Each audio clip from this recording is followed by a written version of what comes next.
সোনালি special রান্নাঘরে সব বন্ধুদের স্বাগত। আজকে রান্না করে দেখাবো বন্ধুরা এগ কারি। এগ কারি করার জন্য আমি এখানে নিয়ে নিয়েছি আলু দিয়ে এগ কারি করবো। আলু নিয়েছি, আদা রসুন শুকনো লঙ্কা কাঁচা লঙ্কা টমেটো আছে আর এলাচ আছে আর এখানে পেঁয়াজ কুচো আর এখানে আমি দুটো ডিম ভেঙে নিয়েছি। ঠিক আছে, এটা আমি ভাজা খেতে ভালো লাগে, আমার ডিম ভাজা জলে দিলে ভালো লাগে। আর এখানে সিদ্ধ করা আছে। তো বন্ধুরা এবার লেগেছে। রেসিপিটি শুরু করার আগে বলবো রেসিপিটাকে লাইক করবেন, শেয়ার করবেন। নতুন নতুন রেসিপি দেখতে গেলে আপনারা চ্যানেলটাকে সাবস্ক্রাইব করে নেবেন। ঠিক যেভাবে খাই ঠিক আপনাদের সেভাবে দেখাবো। চলুন রেসিপিটি শুরু করা যাক। গ্যাস ধরিয়ে দিয়েছি, কড়া বসিয়ে দিয়েছি বন্ধুরা। কড়া আমার গরম হবে। কড়া আমার গরম হয়ে গেছে। প্রথমে আমি ডিম ভাজার জন্য তেলটা দেব। তেলটা আমার গরম হয়ে গেছে বন্ধুরা। প্রথমে আমি গোলা ডিমটা ভেজে নেব। রেসিপিটা পুরোটাই দেখবেন বন্ধুরা। আর কেমন আমি রান্না করতে পারি অবশ্যই কিন্তু কমেন্ট করে জানাবেন।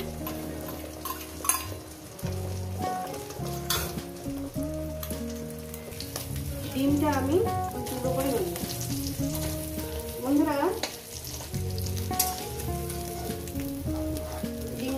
ডিম ভাজাটা হয়ে গেছে আমার, এটা উঠিয়ে নিলাম। আর একটু তেল দেবো, গোটা ডিমগুলো ভাজবো।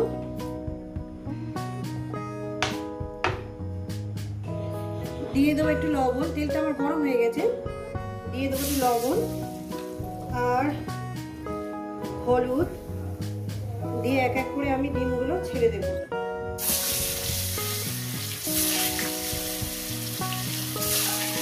এখন ডিমগুলো যে কি হয়েছে পুরো খোসা কিছু ওঠে না বলতে।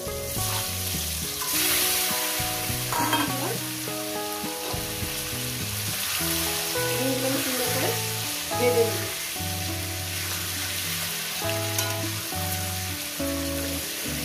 ডিমগুলো মানে কি বলবো, ডিমগুলো পরিষ্কার করে ঠিক খোলা উঠছে। যদি জানা থাকে বন্ধুদের যে কি দিয়ে ডিমের মানে সুন্দর করে সিদ্ধ করা যায় কি জানাবে। আর এখানে মিক্সারের মধ্যে আমি দিয়ে দিয়েছি সেই আদা রসুন শুকনো লঙ্কা কাঁচা লঙ্কা টমেটো গোটা এলাচ আর তার সঙ্গে জিরে ধনের গুঁড়ো হলুদের গুঁড়ো দিয়েছি। আমি মিহি একটা পেস্ট বানিয়ে নেব। ডিমগুলো আমার ভাজা হয়ে গেছে, আমি এগুলো তুলে নেব। আর একটু তেল দিয়েছি আমি। এরপর দিয়ে দেবো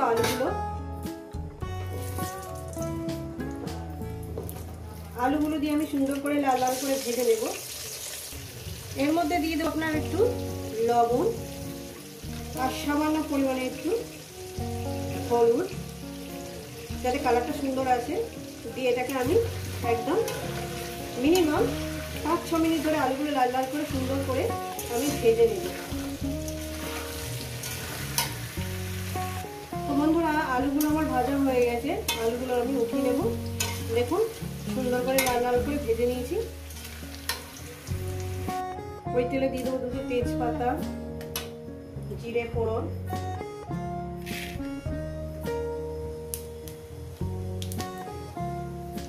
দিয়ে দেবো এখানে পেঁয়াজ কুচোটা,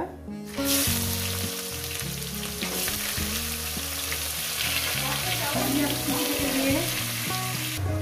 তো বন্ধুরা পেঁয়াজটাকে দিয়ে আমি সুন্দর করে লাল লাল করে ভেজে নেব। 2 মিনিট কি 3 মিনিট আমি পেঁয়াজটাকে ভেজে নেব।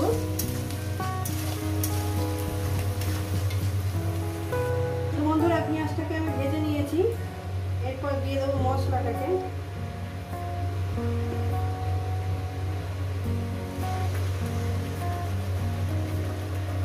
মশলার বাটি ধোয়া জলটা আমি দিয়ে দেবো।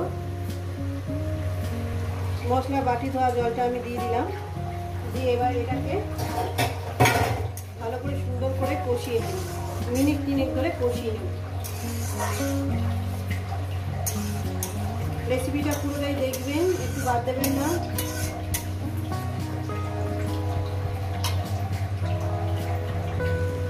কষার মধ্যে দিয়ে দেবো আলুগুলো।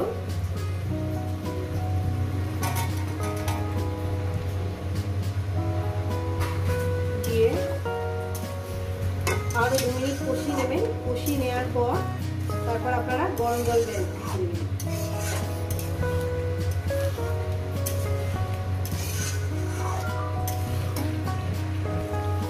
কষানো হয়ে গেছে, এরপর দিয়ে দেবো একদম ফুটন্ত জল।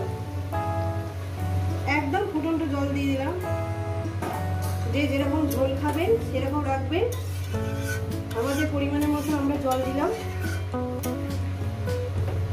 এবার একটু 2 মিনিট ফুটিয়ে নেবো ঝোলটাকে। আর পরিমাণ মতো লবণটা আমি দিয়ে দেব।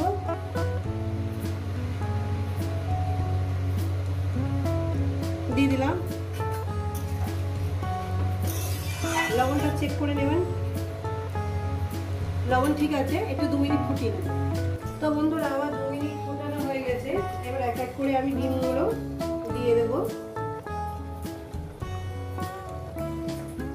এটা একটু ফেটে গেছে, সাইডে দিলাম। রেসিপিটা আপনাদের কেমন লাগছে অবশ্যই কিন্তু কমেন্ট করে জানাবেন। রেসিপিটাকে লাইক করবেন, শেয়ার করবেন। নতুন নতুন রেসিপি দেখতে গেলে চ্যানেলটাকে সাবস্ক্রাইব করে নেবেন বন্ধুরা।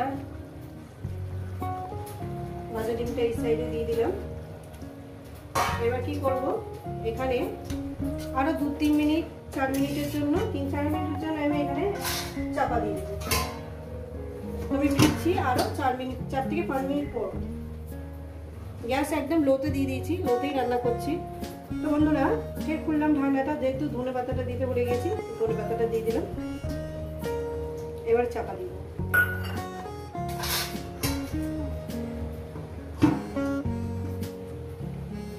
তো বন্ধুরা আমার এগ কারি রান্না হয়ে গেছে। এই রেসিপি যদি আপনাদের ভালো লেগে থাকে অবশ্যই কিন্তু কমেন্ট করে জানাবেন। এই রেসিপিটাকে লাইক করবেন, শেয়ার করবেন। নতুন নতুন রেসিপি দেখতে চ্যানেলটাকে সাবস্ক্রাইব করে নেবেন। আমার নতুন কোনো রেসিপির সাথে দেখা হচ্ছে। সবাই সুস্থ থাকবেন, ভালো থাকবেন। আমার নিত্য নতুন ভিডিও